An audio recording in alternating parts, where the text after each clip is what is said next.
Hello everyone, welcome to information channel. आज हम बात करेंगे ग्रेविटी के बारे में। ग्रेविटी क्या होती है?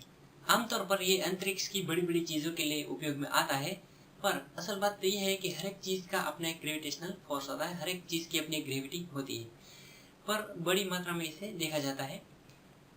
एक परिभाषित अगर करना हो तो एक बहुत ही छोटी सी व्याख्या है कि एप्पल जब किसी पेड़ से गिरता है तो वो सीधा जमीन की ओर ही क्यों गिरता है, वो सीधा आसमान में क्यों नहीं चला जाता है।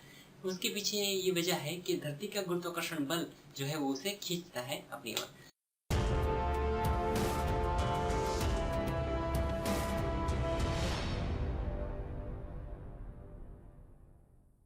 उसी तरह ग्रेविटी वो है जो हर एक चीज को अपनी ओर खींचती है, अपनी ओर आकर्षित करती है और अपने अंदर समा लेती है, वो होता है ग्रेविटी। पर अंतरिक्ष के अंदर बड़े बड़े स्टार्स होते हैं, ग्रह होते हैं, ये सारे अपने अंदर अपनी ग्रेविटेशनल फोर्स को समाये हुए हैं। और दूसरी एक चीज होती है वो है एंटी ग्रेविटी।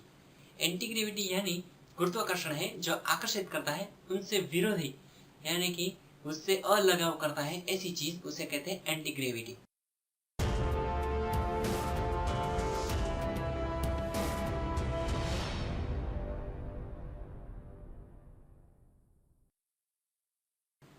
तीसरी एक चीज है कि ग्रेविटी हमारी लाइफ के लिए कितनी जरूरी होती है, कितनी उपयोगी होती है।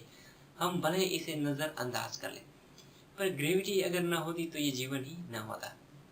पृथ्वी की ग्रेविटी के कारण ही हम पृथ्वी पर चिपके हुए हैं। अगर पृथ्वी में से ग्रेविटी को निकाल दिया जाए या फिर पृथ्वी में से ग्रेविटी खत्म हो जाए तो हम पृथ्वी पर टिके नहीं रहेंगे। समुद्र का पूरा पानी ऊपर चला जाएगा, चंद्र अलग चला जाएगा, इंसान उड़ जाएंगे, सब लोग पृथ्वी पर से ऊपर चला जाएगा। तो जितनी मात्रा में ग्रेविटी जरूरी होता है उतनी ही ग्रेविटी इस पृथ्वी पर है, जिसे सिंगल जी कहते हैं, एक जी फोर्स। उतनी ग्रेविटी इस धरती पर मौजूद है। उससे ज्यादा हो तो भी नहीं चलेगा, कम हो तो भी नहीं चलेगा। अगर हम चंद्र पर जाएं तो उससे चौथे भाग की कम ग्रेविटी वहां पर होती है। तो ये तो हुई ग्रेविटी और एंटी ग्रेविटी के बारे में थोड़ी सी जानकारी। एक और चीज के बारे में मैं आपसे प्रकाश फेंकना चाहूंगा कि अगर एक चीज खींचती है तो ग्रेविटी तो चांद में भी मौजूद है, सूर्य में भी मौजूद है। तो ये दोनों चीज अगर ग्रेविटी दोनों ही खींचती है तो उसका अंजाम क्या होगा? ये दोनों आपस में टकराएंगे। तो ऐसा क्यों नहीं होता है? प्रश्न एक और खड़ा होता है कि ऐसा क्यों नहीं होता है कि पृथ्वी सूर्य से नहीं टकरा जाती है? क्योंकि पृथ्वी से तो सूर्य का अनेक गुना ज्यादा ग्रेविटेशनल फोर्स होता है, वो खींच लेती है।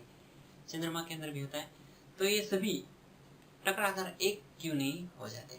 उसके अंदर ऐसी कौन सी एंटी ग्रेविटेशनल कोई फोर्स है जो सबको एक दूसरे से अलग किए हुए है? तो मैं आपको बताना चाहूंगा कि ऐसी कौन सी ताकत है जो इन सबको अपनी अपनी जगह पर टिकाए हुए रखती है। अगर आपका जवाब है वो है ऑर्बिट, तो ऑर्बिट नहीं है, क्योंकि ऑर्बिट तो काल्पनिक है। जैसे कि ये उसका, अगर ये मैं बात करूं कि ये ऑर्बिट है, ये चांद है, ये पृथ्वी है, अगर ये इसकी ऑर्बिट है तो पृथ्वी की आज यहाँ पर है, कल यहाँ पर होगा, परसों यहाँ पर होगा। तो ये जो ऑर्बिट है वो तो ऐसी है, ऐसी ऐसी ऐसी ऑर्बिट है, तो ऑर्बिट नहीं है। लेकिन कौन सी ऐसा बल है जो ये एक दूसरे को अलग किए हुए? वो है गति। जब तक चांद की गति पृथ्वी से अलग दिशा में होगी तब तक वो अंदर नहीं जाएगा, और अगर उसकी गति कम होगी तो पृथ्वी उसको अंदर खींच लेगी। और पृथ्वी सूर्य के अंदर नहीं चली जाती क्योंकि वो उससे अलग दिशा में गति करता है।